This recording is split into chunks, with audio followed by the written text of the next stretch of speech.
Digital detox for children. The amount of time people spend online has dramatically increased in the world post-pandemic. Children are most affected by the amount of time they spend online, as their brains are still developing and screens can interfere with social skills, emotional well-being, and academics. How do I know if my child needs a digital detox? If your child has sleep problems, behavior issues, or power struggles, it might be a good idea to start a digital detox. How to start?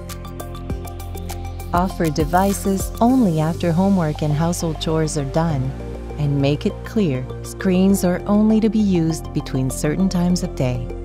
Make screen-free areas in your home. This ensures your child gets proper rest and more interaction with family members.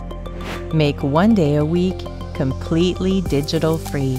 Focus on getting outdoors and engaging in creative play with your children.